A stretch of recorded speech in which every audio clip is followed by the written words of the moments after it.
کہ بھائی بے شک ہم مر جائیں، ہم نے یہ مورچہ فتح کرنا. بڑی زبردست کمپینینشپ ہوتی ہے.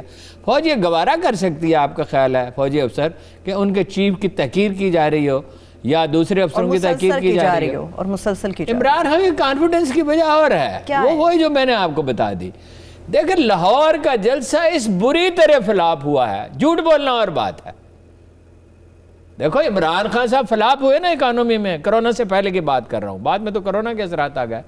تو کیا اخبار نویسوں نے کیا کہا تھا؟ عمران خان کی حمایت کی تھی، اور کبھی بھی نہیں کریں گے جو انڈیپینڈنٹ اخبار میں تھے.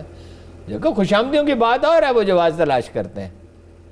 او بھائی میرے سمیت کتنے اخبار نویسوں پہ پابندی لگی کہ یہ وزیر اعظم کی پریس کانفرنس میں نہیں آ سکتے. وہ کیوں لگی؟ ہم حمایت کر رہے تھے اس لیے لگی. آپ سچ بتا رہے تھے اس لیے لگی. نہیں، ہم غیر جانبدار ہیں. ٹھیک ہے نا جی، سچ تو ہارون صاحب غیر جانبدار شخص اس کے اوپر بتا سکتا ہے. ریزگنیشن کی جو آپ بات کر رہے ہیں ہارون صاحب، پی ڈی ایم والے ایک ہفتہ گزار لیں ہارون صاحب، اگر لانگ مارچ کرتے ہیں تو وہ کہتے ہیں پھر میں استعفے پہ غور کر لوں گا، ملک کا وزیر اعظم غور کرے گا. سادہ سی بات ہے نا، جنوری میں کون ایک ہفتہ گزار سکتا ہے؟ مولانا فضل الرحمان کو یا ان کے کسی ورکر کو یا بلاول کو یا ان کے کسی ورکر کو یا نون لیگ کے ورکروں کو. اس کا آپ کو ایک لطیفہ بھی سناتا ہوں.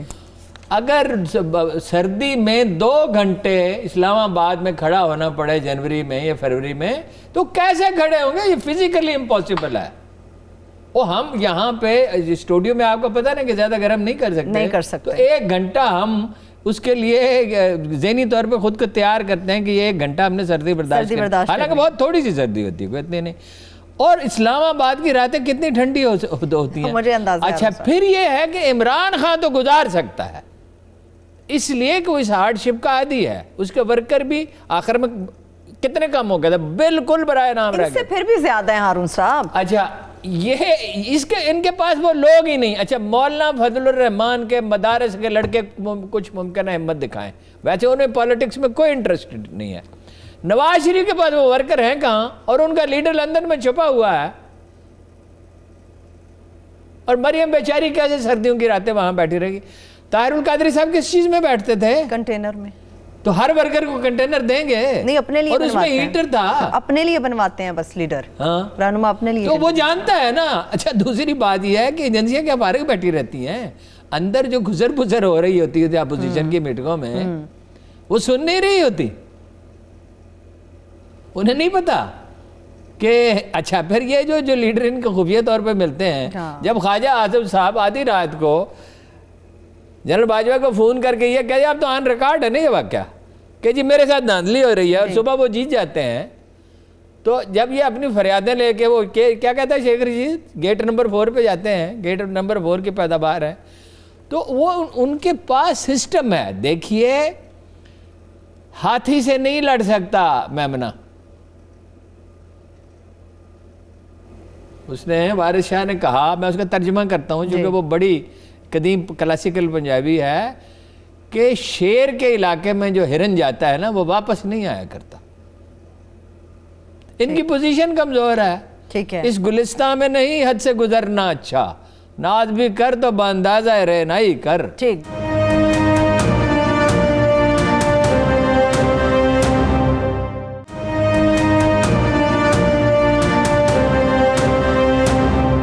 کل آپ نے بھی کچھ چیزیں ہمارے ساتھ شیئر کی کہ 13 دسمبر کے جلسے سے پہلے اور اس کے بعد بہت سارے ایسے لوگ تھے جنہوں نے جلسے میں نہ شرکت کی، نہ اپنے ورکرز کو آنے دیا، اور اس کے اوپر اجلاس میں بڑی برہمی ہوئی. آج کی خبر ہے کہ سردار ایاز صادق نے مسلم لیگ نون پنجاب کی صدارت لینے سے معذرت کر لیا. پرویز ملک صاحب پہلے ہی صدارت چھوڑنے کا کہہ چکے ہیں. شکست و ریخت بہت بڑھ گئی ہے نون لیگ کی. ایاز صادق میں دمخم ہے ہی نہیں. ایاز صادق تو ایک بالکل ٹوٹل مصنوعی آدمی ہے.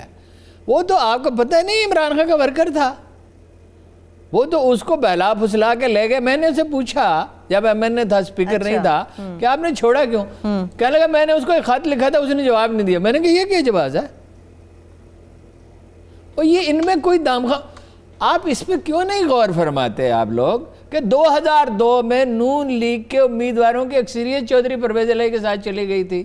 اس پہ ذرا غور فرمائیں کہ نون لیگ کے 18 آدمیوں نے اسپیکر کے لیے چودھری پرویز الہی کو ووٹ دیے تھے. وہ تو خان صاحب بہت عقل مند ہے نا، کہتے ہیں نا میں کپتان ہوں، میں سب سے اچھا لڑتا ہوں، کھیلتا ہوں. آج سب سے اچھا نہیں کھیلتے، حالات ان کے حق میں ہیں. اگر وہ پرویز الہی کے ساتھ بنا کے رکھتے، سیاسی ضرورت تو یہی تھی نا، اور جانتے بھی ہیں، پسند ناپسند نہیں ہوتی، وہ جانتے بھی ہیں۔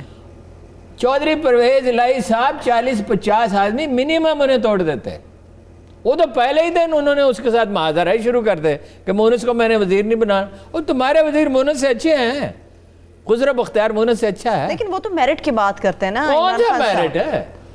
میرٹ نام کی کوئی چیز نہیں ہے، میرٹ صرف زبان پہ ہے، کپتان میرٹ پہ ہیں، آئی جی میرٹ پہ ہے، ڈی آئی جی میرٹ پہ ہے، وزیر میرٹ پہ ہیں، وزیر اس طرح کے ہوتے ہیں میرٹ پہ، فیصل وہ تو بابڑا ہارون جیسے۔ صاحب ان کی بڑی مثال مشہور ہے، خان صاحب جب کیپٹن بنے انہوں نے پتہ نہیں اپنے کزن کو بھی فارغ کر دیا، وہ اچھا پلے نہیں کر سکتا تھا، اور خان صاحب نے وہ نصیر تھا قوم تھا، اس کو بھی بنا کھلائے رکھا جب تک ساری قوم چیخ نہیں اٹھی۔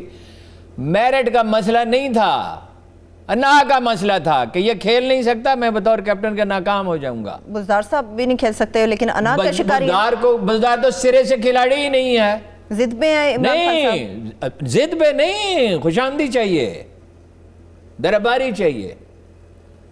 ملک کے وزیر اعظم اور جو کیپٹن رہا ہو ہارون صاحب، اس کے بارے میں ہم کیسے کہہ سکتے ہیں اس کو درباری بادشاہوں کے چاہیے؟ بارے میں یہ مفروضہ بالکل غلط ہے کہ وہ عقل مند ہوتے ہیں، قسمت ہوتی ہے۔ دیکھیے کوئی شخص زیادہ رزق کماتا ہے یا زیادہ بڑے منصب پہ پہنچتا ہے، اس پہ کچھ خصوصیات تو لازمن ہوتی ہیں اگر خود پہنچا ہے، مثلا وہ محنتی ضرور ہوگا، ضدی ہوگا، آپ اس کو اولو العزم کہہ رہے ہیں، لیکن ضروری نہیں کہ وہ دانا بھی ہو۔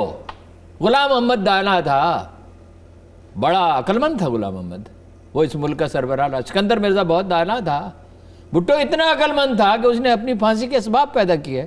یا خان دانا تھا کہ سارا دن جگ مارتا رہتا تھا اور ملک ٹوٹ رہا تھا۔ شیخ مجیب الرحمان دانا تھا، وہ پورے پاکستان کا وزیر اعظم ہو سکتا تھا، وہ اس کو صرف اتنا کرنا تھا کہ ہاتھ پہ ہاتھ رکھ کے 6 مہینے بیٹھ جاتا اور آرام سے اور بنگالیوں سے کہتا کہ ہماری اکثریت ہے، وہ اسمبلی میں آنے سے انکار کر دیتا، ان کا باپ بھی انکار نہیں کر سکتا تھا۔ بھٹو عقل مند تھا، جو مرکز میں حصہ مانگ رہا تھا، ملک ٹوٹ گیا۔ دیکھیے عقل کبھی تنہا نہیں ہوتی، کوئی منفی یا مثبت جذبہ اس کے ساتھ جڑا ہوتا ہے بے شک۔ یا اب عقل آپ سے کہتی ہے اثار کریں تو وہ صحیح عقل ہے۔ وہ اقبال نے کیا کہا تھا جب وہ واپس آیا ٹیپو کے مزار سے، روز ازل مجھ سے کہا یہ جبرائیل نے، جو عقل کا غلام ہو وہ دل نہ کر قبول۔ عقل کے ساتھ جب اصول ملتا ہے تو وہ کامیاب ہو جاتا ہے۔ بزدار بھی کوئی وزیر اعلیٰ ہے، اور کیا تاریخ اس کو یاد رکھے گی؟ تاریخ تو یاد رکھے گی۔ کالم لکھوائے جا رہے ہیں اخبار نویسوں سے، ہارون صاحب تاریخ یاد رکھے گی۔ تاریخ اسے ایک لطیفے کے طور پہ یاد رکھے گی۔ کیا وزیر اعلیٰ کے طور پہ یاد پنجاب نہیں کا رہے گا؟ وزیر اعلیٰ، میں اب آپ کو بتاؤں، پنجاب کا گورنر جہانگیر کے دور میں ایک ایسا شخص تھا، افسوس کہ مجھے اس کا نام بھول گیا، جو ہر روز 30 40 50 درویشوں کو کھانا کھلاتا تھا، خود کھڑے ہو کے کھلاتا، یہ نہیں کہ اس کے ملازم کھلاتے تھے، ان کے پیالے میں خود پانی ڈالتا تھا، پھر خود چٹنی سے روٹی کھاتا تھا۔ پنجاب میں بڑے بڑے اعلیٰ حکمران رہے ہیں، تاریخ میں ہر کہیں دنیا میں ہوتے ہیں۔ اور بزدار تو ٹاؤن کمیٹی کے چیئرمین کی حیثیت سے جعلی ملازم رکھے تھے، ان کی تنخواہیں کھاتا تھا۔ اگر میں یہ بات غلط کہہ رہا ہوتا تو کبھی تو وہ اس کی تردید کرتا۔ دیکھیں مجھے اتنا پتا ہے روز اول سے کہہ رہا ہوں، مجھے اتنا پتا ہے اس ملک کے سب سے بڑے صوبے کا وہ اس وقت وزیر اعلیٰ ہے۔ اس سے کیا ہوتا ہے؟ اس سے کیا تھا؟ واجد علی شاہ بادشاہ تھا، واجد علی شاہ لکھنؤ کا بادشاہ تھا، عورتوں کے کپڑے پہن کے رقص کرتا تھا، اس سے کیا ہوتا ہے؟ اور وہ بہادر شاہ ظفر جو ہے وہ قرض لے کے زندگی گزارتا تھا تو وہ بادشاہ ہی۔ چلیے ہارون صاحب، مذاکرات کے لیے عمران خان صاحب آج بھی تیار ہیں، اپوزیشن کا مسئلہ کیا ہے پھر؟ وہ آج بھی کہتے ہیں میں مذاکرات کے لیے تیار ہوں۔ نہیں، وہ مذاکرات کے لیے اس وقت تیار ہوئے نا جب وقت گزر چکا ہے۔ اپوزیشن اگر آج مذاکرات تسلیم کر لیتی تھی تو اس اور کمزوری ظاہر ہوگی۔ ایک تو جلسے نے اسے برباد کر کے رکھ دیا ہے، ہمتیں ٹوٹ گئی ہیں، اور اوپر سے وہ مذاکرات تسلیم کر لے تو مذاکرات تو لمبے ہوں گے۔ اور آپ کا کیا خیال ہے عمران خان صاحب مذاکرات کریں گے؟ نہیں، وہ اپنی ایک ٹیم بنائیں گے، بالکل وہ خود شامل نہیں ہوں گے۔ کیوں؟ وہ زندگی بھر انہوں نے یہ کام نہیں کیا، وہ تو میں نے آپ کو بتایا نہیں تھا، انہوں نے مجھے ایک دفعہ کہا کہ آئندہ میں کسی کانفرنس میں نہیں جاؤں گا، مجھے ان کی شکلیں اچھی نہیں لگتی۔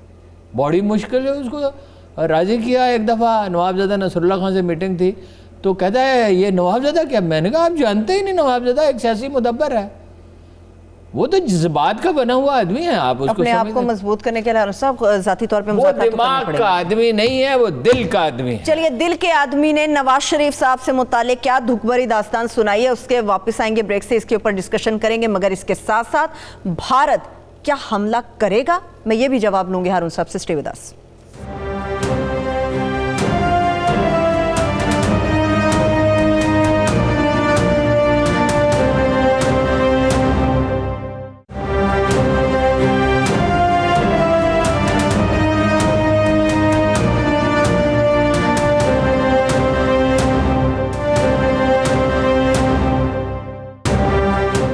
Welcome back. ہارون صاحب مجھے استعفوں سے متعلق سوال کرنا ہے، مگر وزیر اعظم عمران خان صاحب وہی دکھ داستان سنا رہے ہیں نواز شریف کو وطن واپس لانے سے متعلق. دیکھیں گے کیا بنتا ہے، وقت لگے گا. وزیر داخلہ تو پہلے ہی کہہ چکے تھے. نہیں وہ ٹھیک ہے، وہ تو ظاہر ہے نہیں آ سکتا. دیکھیں نا بعض اوقات عمران خان صاحب دعویٰ کرتے ہوئے سوچتے نہیں ہیں کہ یہ پریکٹیکلی ممکن ہے. میں نے آپ کو بتایا تھا کہ انہوں نے الطاف حسین کے خلاف جب مقدمہ کرنے کے لیے گئے تو میں نے ان سے کہا کہ اس کو کوئی فائدہ نہیں. انہوں نے کہا تم برطانوی عدالت انصاف کو نہیں جانتے. اچھا، عمران خان صاحب کا علم بہت محدود ہے، ایکسپوئر بہت زیادہ ہے، معلومات زیادہ ہیں. علم کم ہے، معلومات زیادہ ہیں، اس لیے کہ وہ دنیا میں گھومے پھرے ہیں، برطانیہ میں رہے ہیں، لیڈر ہیں، لوگوں سے ملتے ہیں، خبریں زیادہ ہوتی ہیں، لیکن بنیادی علم بہت ناقص ہے.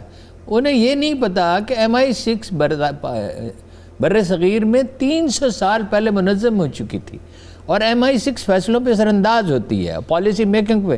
پاکستان میں ISI اثر انداز ہوتی ہے اور ہونا چاہیے. یعنی ISI اگر اپنی انپٹ نہ دے، آدمی اپنی انپٹ نہ دے، حدود میں رہتے ہوئے ہونا چاہیے. یہ نہیں ہے کہ جو معاملات سیاستدانوں کو طے کرنا ہے وہ بھی کرنا ہے. ٹھیک ہے. تو ان سے میں نے کہا کہ نہیں ہوگا. انہوں نے کہا تم برطانوی نظام انصاف کو نہیں جانتے. میں نے کہا آپ برطانوی سسٹم کو ہی نہیں جانتے. حالانکہ انہوں نے پولیٹیکل سائنس آکسفورڈ یونیورسٹی سے پڑھی ہے، یہ ملحوظ رکھیں، لیکن کھیلتے تو کرکٹ ہی رہے نا جی. وہ کتابیں تو نہیں پڑھی ہیں، تاریخ تو اتنی نہیں پڑھی ہے. گزارش یہ ہے کہ وہ نہیں لا سکتے تھے، کبھی کوئی معاہدہ تھا نہیں. اور برطانیہ نواز شریف کا اتنا ہی بڑا سرپرست ہے جتنا الطاف حسین کا تھا. الطاف حسین پکڑا گیا، انڈینز روئے کہ اگر ساری بات نکل گئی تو ثابت تو یہی ہوگا نا کہ بھائی انڈیا دہشت گردی کرا رہا تھا الطاف حسین کے ذریعے. ٹھیک. تو ذلت دنیا میں کس کی ہوتی؟ انڈیا کی ہوتی. ابھی ہوئی ہے نا ذلت، ابھی اس پہ بات 750 جعلی ادارے. اب ہماری تو یہ کیپیسٹی نہیں، نہ عمران خان کی، نہ اسٹیبلشمنٹ کی، نہ وزارت اطلاعات کی. ہماری وزارت اطلاعات کا تو ایک ہی کام ہے، سیاسی مخالفین کے خلاف بیان بازی. اچھا، نہ انہوں نے کوئی تھنک ٹینک بنایا ہے، ورنہ ہم تو انڈیا کی بساط ہی الٹ دیں. یعنی یہ اس جو یہ انہوں نے بنایا ہے سارا کیس، کیا اس کو کہتے ہیں، ڈوزیئر. جی، ڈوزیئر بنا کے اس کو اگر سلیقے سے پیش کیا جائے جاپان میں، چین میں، یورپ میں، مڈل ایسٹ میں، برطانیہ میں، امریکہ میں، ہر کئی انصاف پسند لوگ ہوتے ہیں. سلیقے سے نہیں پیش کیا اقوام متحدہ میں. کچھ کیا ہی نہیں، سلیقے سے کیا. وہ تو کہتے ہیں عالمی برادری کے سامنے ہم نے بے نقاب کر دیا. عالمی برادری کے سامنے یوں رکھ دیا، کوئی آدمی یہاں کاغذ رکھ دیا تو میں پاگل ہوں اس کو پڑھنے میں اپنے وقت ضائع کروں. مجھے اس کی اہمیت سے روشناس کرائے نا. صحیح، ٹھیک ہے نا. مجھے ایک آدمی کتاب ڈاک میں بھیج دے، ہو سکتا ہے وہ پڑھی رہے، میں اس کو نہ پڑھوں. ٹھیک ہے نا. مجھے اگر وہ بتائے کہ دیکھیے جی اس کتاب میں بڑی نادر معلومات ہیں. اب دنیا میں تو معلومات کا ایک طوفان ہوتا ہے، لوگ بھول جاتے ہیں، ہر روز ایک نیا ایشو ہے. چلے میں بھارت پہ بات کرتی، ملکی سسٹم پہ ایک سوال کر لوں. عمران خان صاحب کہتے ہیں کہ مجھے معلوم ہے جماعتوں کی اکثریت استعفے نہیں دے گی. مان لے ایک منٹ کے لیے کہ استعفے اگر دے دیے تو پھر کیا ہارون صاحب؟ پھر اسٹیبلشمنٹ پہ نثار ہے. اگر اسٹیبلشمنٹ کھڑی رہتی ہے عمران خان کے ساتھ تو نئے الیکشن ہو سکتے ہیں، پریشر پھر بہت بڑھ جائے گا، اس میں کوئی شبہ نہیں. لیکن میرا خیال ہے استعفے نہیں ہوگا. ٹھیک ہے. چلیے اب ذرا بیرونی پریشر کی بات کرتے ہیں. بہت بڑھ جائے گا. لیکن اگر وہ دیکھیے حالت یہ ہے ملک پہ حملے کا خطرہ ہے، اور حملے کا خطرہ اتنا کبھی بھی نہیں تھا، ہمیشہ تھا. حقیقی خطرہ ہے، حقیقی ہے. دیکھیں نا وزیر خارجہ کے بارے میں آپ یہ تو کہہ سکتے ہیں کہ وہ بہت کمپیٹنٹ نہیں، وہ غیر سنجیدہ تو نہیں ہو سکتے. ابو ظہبی میں کیوں پریس کانفرنس کی؟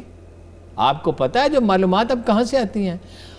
جیسے ہانگ کانگ میں تھا 5 آئیز، جیسے اور بہت سے انہوں نے اڈے بنائے. دیکھیں نا اب انٹیلیجنس اس طرح نہیں ہوتی، لوگوں کو اس کا علم نہیں ہے کہ اب انٹیلیجنس کا نظام کیا ہے.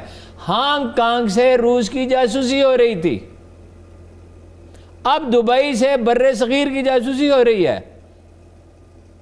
عین ممکن ہے یہ اطلاع ہمیں CIA نے دی ہو. جو انفارمیشن موساد کے پاس ہے وہ CIA کے پاس ہوتی ہے، کم از کم 80% شیئرنگ ہوتی ہے. CIA نے ہمیں کئی دفعہ بتایا کہ انڈیا کے عزائم خطرناک ہیں. ایک دفعہ تو CIA کا چیف سیدھا دلی گیا واشنگٹن سے اور کہا پاگل ہو، ان کے پاس 100-150 ایٹم بم پڑے ہیں، پرزے جوڑ کے تمہیں اڑا دیں گے. اس کی وجہ ہے امریکی نہیں چاہتے جنگ ہو. دیکھیے امریکی ہمارے حامی نہیں ہیں، لیکن وہ جانتے ہیں کہ اگر جنگ ہوگی تو ان کے اپنے مفادات بھی خطرے میں. پاکستان کے بغیر افغانستان کے معاملات کیسے سیٹل ہوں گے؟ لیکن وہ ہم سے بھی ایک سطح پر وہ ہم سے بھی تعلق رکھتے ہیں نا، اپنے چاہے مفاد کے لیے. صحیح، اپنے مفاد کے لیے رکھے جاتے ہیں. تعلقات قوموں کے اور کس چیز کے لیے ہوتے ہیں؟ یہ کوئی دوستی اور رشتہ داری ہے. ٹھیک ہے، لیکن ہارون صاحب یہ جو حملے کی بات ہو رہی ہے بھارت سے متعلق، دیکھیں نا، صرف وزیر خارجہ نے نہیں کہا، صرف وزیر خارجہ نے نہیں کہا، اس کے بعد وزارت خارجہ کے ترجمان نے کہا. پھر اس کی کوئی ضرورت نہیں تھی اگر معاملہ سنگین نہ ہوتا کہ موحد یوسف کہتا. دیکھو نا، موحد یوسف نیشنل سیکورٹی ایڈوائزر کہہ رہا ہے، اور کیا کہہ رہا ہے کہ ایک نیوکلیئر پاور ہے پاکستان. دیکھیے ہلکا سا اشارہ دیا جاتا ہے نا، بتانا مقصود ہوتا ہے، چاہے وہ اور الفاظ. دوسری بات یہ ہے اگرچہ محدود حملہ مراد ہے. اچھا، اسے اوورال نہیں دیکھنا چاہیے، ایک محدود. اور حملے کا تو خطرہ ہے، محدود حملے کا، یعنی اس لیے کہ چین کے ہاتھوں ذلت بہت ہوئی ہے. کتنا ایریا کھو دیا ہے، ہائٹ پہ وہ آ کے بیٹھ گئے ہیں. 2 لاکھ آرمی ڈپلائی کر دیا ہے. عوام میں ایاز صادق ان کے کام آیا. ایاز صادق نہیں ان کے کام آیا، ان کے کام آیا نواز شریف. ایاز صادق کی کیا جرت ہے؟ وہ چودھری انور عزیز مرحوم سے کہا بھٹو صاحب نے کہ اچھا آپ وہ ہیں جو ملک سلیمان سے ہار گیا. انہوں نے کہا سر میں آپ سے ہار گیا، ملک سلیمان سے میں نے کیا ہارنا تھا. ایاز صادق کی یہ جرت ہے کہ پاکستان کی پوزیشن خراب کرے، پھر اس پہ سٹینڈ بھی لے اور جشن منانے کا موقع دے انڈیا کو. انڈیا میں تو جشن منایا گیا تھا. تو نواز شریف نے اس کو کہا نا، نواز شریف کہہ رہا ہے نا نام لے کے. ٹھیک، نواز شریف ٹھیک وہی کام کر رہا ہے جو الطاف حسین کر رہا تھا، جو شیخ مجیب الرحمان کر رہا تھا. شیخ مجیب الرحمان کا تو یہ حق تھا کہ وہ اقتدار مانگے، صرف یہ اس جنون سوار تھا. اگر وہ صبر کرتا تو اس کو لازماً اقتدار ملتا، اور وہ ناکام ہوتا اس لیے کہ اس کو گورننس نہیں آتی. بھٹو کو پھر بھی گورننس آتی تھی، بھٹو انتقام پسند تھا. اس کو تو اس کے اپنے ہم وطنوں نے مار دیا. وہ کبھی کوئی بابائے قوم بھی قتل ہوتا ہے، اگر وہ بابائے قوم تھا تو اس کو قتل ہونا تھا.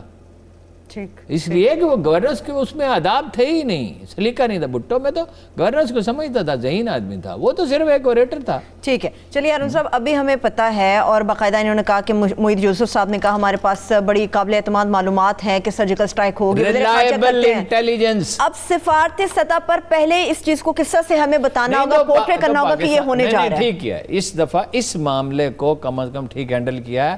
دنیا کو پہلے ہی صحیح بتا دیا ہے، وارن کر دیا ہے. اور میرا خیال ہے کہ امریکہ اور یورپ کے اہم ممالک کہہ چکے ہوں گے امریکہ کو کہ بھائی یہ قوم جتنی مرضی نکمی ہو، جنگ لڑنا اس سے بہتر کوئی نہیں جانتا. تو وہ کرے گا. اگر فرض کیجئے یہ ہمارے مقدر میں لکھا ہوا کہ حملہ کرے تو پھر ٹھیک ہے، حملہ کرے. یعنی بچنا چاہیے جنگ سے، اس لیے جنگ ہے تو کوئی اچھی چیز نہیں ہے. تو پھر بھگت لیں گے. پھر ان کے، میں نے ایک دفعہ ایک کمیونسٹ سے کہا تھا جو روس کی حمایت کر رہا تھا 81 میں، اور اس نے مجھ پہ طنز کیا. اب یہ سوشل میڈیا پہ لوگ مجھے پہ طنز کرتے رہتے ہیں کہ یہ کمیونزم کی مخالفت کرتا، گویا کہ میں امریکہ کا حامی تھا، تنخواہ ملتے تھے مجھے امریکہ. اس نے کہا کہ تم لوگ روسیوں کو نکالو گے. میں نے کہا ہم نہیں نکالیں گے، جو اہل افغانستان کے لوگ ہیں وہ نکالیں گے. رہ گئے تم. اس نے کہا روس پاکستان پہ بھی قبضہ کر لے گا. میں نے کہا پھر کیا ہوگا، روس افغانستان پہ قبضہ کرے گا، اس کے حامی 200-400 ہندو 400 کو ان کے حملے کے دوران ہم قتل کر دیں گے. ٹھیک ہے. انڈیا کے حامیوں کا کیا ہوگا اس ملک میں؟ انڈیا کی حامیوں کا کیا ہوگا؟ مارجنلائز ہو جائیں گے. وہ قتل تو نہیں کرنا تھا، وہ تو میں نے اس کو مطلب ڈرانے کے لیے کہا. مارجنلائز ہو جائیں گے پرویز رشید اینڈ کمپنی، جنہوں نے نواز شریف کو یہ سبق پڑھایا ہے کہ پرو انڈیا پالیٹکس کرے. پرو انڈیا پالیٹکس نہیں ہو سکتی. کیا نواز شریف صاحب کو سبق پڑھایا جا سکتا ہے ہارون صاحب؟ نواز شریف تو ایک خالی الدماغ آدمی ہے. اس نے زندگی بھر، عمران خان نے تو پھر چند کتابیں پڑھی ہیں. وہ 3 بار اس ملک کا وزیر اعظم رہ چکا ہے. 100 دفعہ رہ لے، اس نے کبھی کوئی کتاب نہیں پڑھی. جو آدمی اتنے بڑے کرائسس سے گزرتا ہے، وہ تو دباچہ جاوید ہاشمی کا میں نے لکھوا کے دیا اس سے، نواز شریف سے اصرار کر کے. وہ تو میں نے کہا آپ نے لکھنا ہے، آپ کسی آدمی کو بلائیں، اس کو پوائنٹ سے لکھا دیں. جاوید ہاشمی کہہ رہا تھا، میں جدہ گیا، جاوید ہاشمی نے کہا میاں صاحب دباچہ نہیں لکھ کے دے رہے. وہ دباچہ کہاں سے لکھے، اس کو کیا پتا بیچارے کا. میں نے کہا کسی سے کہیں پوائنٹس اس کو بتا دے، وہ لکھ دے گا، اس کو دیکھ لیں. اور نواز شریف کو جو 8 سالہ تنہائی ملی اس میں تو اسے کم از کم 3 کتابیں لکھ دینی چاہیے تھی. نواز شریف نے BA کے paper many a people believe خود نہیں دیے تھے. ماجد نے بھی ویسے خود نہیں دیے تھے. آج ساری خطرناک خبریں ہیں کہ آپ ساری خطرناک خبریں آج دے رہے ہیں. میں نے عمران خان سے کہا تمہارے کزن ہیں جو ویسے ایک جنٹلمین ہے BA کے پیپر خود نہیں دیتے. لاہور کے امراء میں یہ رواج تھا کہ ان کے بچے خود پیپر نہیں دیتے تھے, وہ کسی کے ذریعے دلوائے جاتے تھے.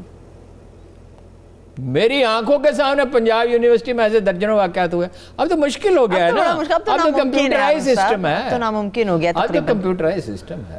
ٹھیک ہے چلیے ہارون صاحب, میں ویسے ریلوے کی بات کرنا چاہتی ہوں. میں نے تو اپنے کانوں سے سنا ایک آدمی دوسرے سے سودا بازی کر رہا ہے کہ نہیں اتنے پیسے دو, اتنے پیسے. کس بات پہ ہارون صاحب؟ پرچہ لکھنے کے اتنے پیسے دو. لیکن ہارون صاحب اب تو ID کارڈ سسٹم دیکھنا ہے, اب تو بڑا مشکل ناممکن کام ہو گیا یہ.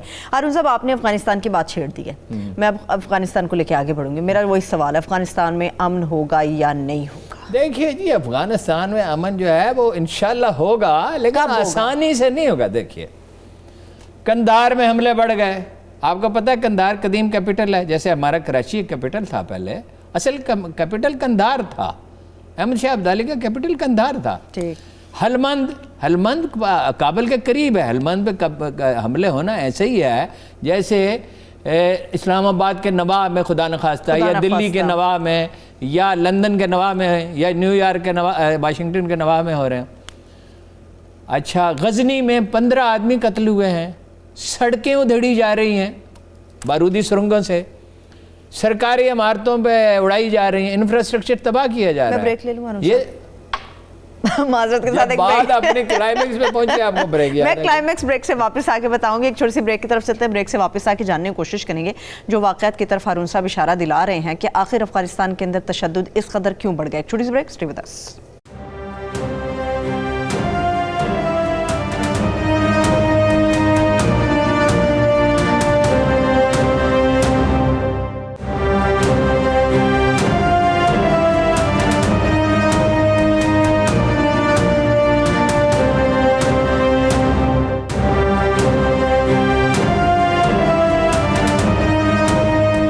Welcome back. ہارون صاحب, افغانستان کے جو حملوں کی آپ بات کر رہے تھے, تشدد اس قدر بڑھنے کی وجہ کیا ہے؟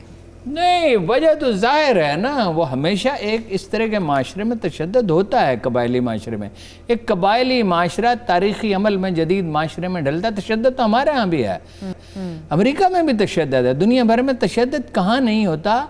جو معاشرے بہت سویلائزڈ ہو جاتے ہیں, علمی تحریک. آپ کو حیرت ہوگی کہ سوڈان کے بارڈرز پہ اگر جو جنگ ہو رہی ہے, معاشرے کے اندر کوئی تشدد نہیں, قتل کے کوئی واقعات نہیں ہوتے. افغانستان میں بعض کرائم نہیں ہوتے, مثلا خواتین کا اغوا نہیں ہوتا, اغوا کے واقعات نہیں ہوتے, ریپ کے واقعات نہیں ہوتے, یہ بچوں کے ساتھ زیادتی کے واقعات ایک زمانے میں بہت حالات خراب تھے. دیکھیے جو 15ویں صدی کا اور 16ویں صدی کا سینٹرل ایشیا تھا, جس کا تزک بابری میں ظہیر الدین بابر نے ذکر کیا, وہاں یہ حالات ہو گئے تھے کہ چھوٹی چھوٹی ریاستیں بن گئی تھی. اب ہر ضلع میں ایک وار لارڈ ہے. پہلی بات یہ ہے, صرف پشتون نہیں, ہزارہ ہیں, ازبک ہیں, تاجک ہیں, ترکمان ہیں, تھوڑے سے عرب بھی ہیں. صحیح. اچھا, پہلا تو یہ ہے. دوسری بات یہ ہے کہ ایک بڑے وار لارڈز ہیں, پھر ہر ضلع میں ایک وار, اس کی حکومت ہے وہاں پہ, وہ ٹیکس لیتا ہے. ٹریفک نہیں گزر سکتی اسے ٹیکس دیے بغیر. پھر پارٹیاں ہیں, ان میں تصادم ہے, پھر مذہبی مکاتب فکر ہیں. تو وہ آسان نہیں ہے. بات یہ ہے کہ اقبال نے کیا کہا تھا, کوہستان کی 1000 پارہ مسلمانی. یہ پہاڑی علاقے میں 1000 ٹکڑوں میں بٹے ہوئے مسلمان ہیں. مزاج افغان کریکٹر کو سمجھیں. افغان کریکٹر کیا ہے؟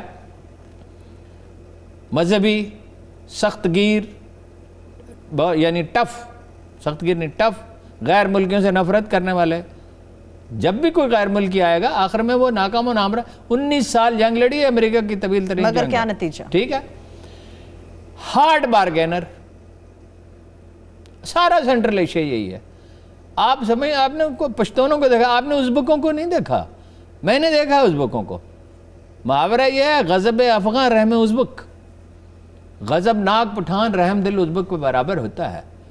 یہ قوموں کا مزاج صدیوں میں بنتا ہے, آسانی سے بدلتا ہے. وہ اصل سوال پہ ہیں. دیکھیے دوحہ میں 10 مہینے ہو گئے, معاہدہ ہوا تھا.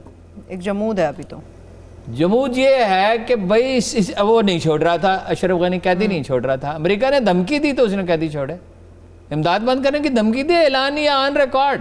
اس کے بعد کچھ عبداللہ اور یوسف جو ہیں وہ یہ کس طرح لڑ رہے تھے اشرف غنی، امریکیوں نے دھمکی دی تو دونوں شریک اقتدار ہو گئے، اس لیے کہ چابی ان کی جیب میں ہے۔ فوج کا بجٹ کون دے گا؟ باقی افغانستان کی تو کوئی آمدن نہیں ہے، وہ تو پرامن ہوگا، وقت آئے گا، ترقی کرے گا۔ اب یعنی اندازہ لگائیں کہ ایجنڈا نہیں طے ہو رہا تھا، دوحہ میں 5 جنوری کو مذاکرہ، ایجنڈا نہیں طے ہو رہا تھا، اب 21 پوائنٹس انہوں نے طالبان نے دیے ہیں، 20 اشرف غنی نے دیے ہیں، 20 اشرف غنی نے دیے، حالانکہ ایک نقطے کا ایجنڈا انہیں چاہیے، ایک نقطے کا سیز فائر، جنگ بندی، اسی کے سیز فائر اور مذاکرہ۔ عمران خان نے یہی کہا ہے نا، جو طالبان کا بس ملا عبدالغنی برادر کی قیادت میں اس سے ملا ہے، تو عمران خان نے یہی کہا ہے نا، جنگ حل نہیں ہے، مذاکرات حل ہیں۔ اور مذاکرات کیا؟ پھر ایک اور پہلو دیکھ لیجئے، پاکستان تو اس میں ہے ہی، پاکستان پہ تو سارا بوجھ آ پڑتا ہے نا، پاکستان کو تو انوال ہونا، 30 لاکھ یہاں مہاجر ہیں، وہاں جنگ بڑھتی ہے، خانہ جنگی ہوتی ہے، تو ہماری تو معیشت ہی تباہ ہو جائے گی۔ ایسا ہی ہے، اور آلریڈی ہماری معیشت کو اچھی حالت میں نہیں ہے۔ ایران انٹرسٹڈ، ایران نے کم از کم $4 بلین کی انویسٹمنٹ کیا، انڈیا انٹرسٹڈ ہے، انڈیا نے بھی اس سے زیادہ انویسٹمنٹ کیا، امریکہ انٹرسٹڈ ہے، روس انٹرسٹڈ ہے، چین انٹرسٹڈ ہے، ترکی کیوں انٹرسٹڈ ہے؟ ترک قبائل ہیں یہاں پہ، ایک بڑا ترک قبیلہ مائیگریٹ کر کے انہوں نے وہ سارے قبیلے کو لے گئے ترکی میں آباد کر دیا ہے۔ دیکھیے نا، ان میں تو ایک قوم پرستی پائی جاتی ہے، ہم میں تو ہے ہی نہیں قوم پرستی، ہم میں تو ایک آدمی اٹھتا ہے اچکزئی اور کہتا ہے یہ افغانستان کے اپنے ملک کو کہہ رہا ہے، جیسے کوئی اپنے گھر میں کھڑا ہو کے کہہ رہا ہو کہ یہ پڑوسیوں کا حصہ ہے، یہ ان کو سر وہ تو اردو پہ بھی تنقید کرتے ہیں، اردو زبان پہ بھی ہر وہ چیز جو اس ملک کو متحد کرتی ہے اس پہ تنقید کریں گے۔ فوج کے خلاف اتنی بڑی پروپیگنڈا مہم ہے کہ اے پی سی کا قتل عام کے یہ ذمہ دار ہیں، کوئی کمال ہے۔ چلیے ہارون صاحب، اس کے اوپر تفصیل سے انشاءاللہ کل بات کریں گے، وقت کم ہے، میں چاہ رہی ہوں ریلوے کے اوپر ذرا تفصیل سے ہم بات کریں۔ یہ ملک کا وزیر ریلوے، اب 8 منٹ ہے میرے پاس ہارون صاحب، وزیر ریلوے دن جاتے ہیں، پہلے دن ہی شدید مایوسی پھیلا دیتے ہیں، خود بھی مایوس ہو جاتے ہیں۔ اصل میں جانتا ہوں خوب اچھی طرح، میں نے ان کو شامل کرایا تھا تحریک انصاف میں، اعظم سواتی صاحب۔ جی یہ تو سینیٹر تھے مولانا فضل الرحمان کے، میں نے ان سے کہا 2.5 کروڑ روپے دے کے سینیٹر بننے سے بہتر نہیں ہے آدمی مفت میں سینیٹر بن جائے۔ اور ان کے بارے میں بہت اخبار میں غلط پروپیگنڈا کرتے ہیں، کرپٹ وغیرہ، یہ قطن نہیں ہے، کاروباری آدمی ہے، انہوں نے he earned a lot of money in United States. اور میں نے ان سے کہا اکیلے جائیے اپنی کار پہ بیٹھ کے، عمران خان صاحب سے کہیے غیر مشروط طور پہ میں پارٹی میں شامل ہوتا ہوں، بھائی آپ سینیٹر ہیں، اگلی دفعہ آپ پھر سینیٹر بن جائیں گے اور وزیر بھی شاید بن جائیں، وہ تو شاید والی بات تھی، بہرحال بن گئے، متحرک بہت ہے۔ بات ٹھیک کہیں غلط طریقے سے، انفراسٹرکچر تباہ ہو چکا ہے۔ کب تباہ ہوا تھا انفراسٹرکچر؟ 50 برس پہلے ریلوے کے وزیر تھے، وہ اپنا کیا نام تھا ان کا، بعد میں وزیر اعظم بھی رہے، نگران وزیر اعظم، جتوئی صاحب وزیر اعظم تھے نا، وزیر اعلیٰ بھی رہے سندھ کے، جی غلام مصطفیٰ جتوئی، وہ کہتے تھے انفراسٹرکچر ختم ہو چکا ہے، 1970 میں کہہ رہے، 72 میں کہہ رہے تھے۔ بھائی یہ انگریزوں کا بنایا جو انفراسٹرکچر تھا، پٹڑیاں ادھر چکی ہیں، ورکشاپوں کی حالت خراب ہے۔ آپ ریلوے کو سمجھتے ہیں، لوگ ریلوے کو بس سمجھتے ہیں ریل گاڑی چل رہی ہے، یہ 32 محکمے، 32 ٹیکنیکل، مکینیکل، سول، ہیں جی، ان کے یہ اتنا بڑا تو ان کے پاس کلب ہے کئی ارب روپے کا، یہ اپنا نہر کنارے رائل پام کلب، جو 10 میں کتنے سے میں ہو گیا، 1.5 سال ہو گیا سپریم کورٹ کو فیصلہ کیا، جو شیخ رشید صاحب آؤٹ سورس نہیں کر سکے۔